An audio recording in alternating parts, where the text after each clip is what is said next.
Hello viewers, কেমন আছেন সবাই? হয়তো ভালো। এই যে আমি ভিউজ আউট করতেছি, আপনি এইভাবে একটা হাত মনে করে একটা যে কোনো ইয়ে আছে, এখান থেকে ভিউজ এইভাবে প্র্যাকটিস করবেন। এই যে এইভাবে, হ্যাঁ, হ্যাঁ, এইভাবে,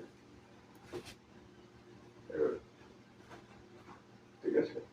এইভাবে প্র্যাকটিস করার চেষ্টা করবেন। আর নিজে নিজেও প্র্যাকটিস করতে পারবেন। এবারে সোজা পুরা এখানে হাতটা এই মনে করে হাতটা নিচ্ছে, এই আঙুলগুলো যেমন এভাবে শুকিয়ে ইয়েতে গলায়, এগুলো আপনি এগুলো ইউজ করতে পারবেন। হ্যাঁ, এটা এটার আরেকটা জিনিস হলো, আপনারা কেউ কীভাবে ধরছে, নিচে নিচে আপনি ইয়ে করবেন, এইভাবে এইভাবে। কেউ পাঞ্চ করতে, কেউ ঘুষি মারছে,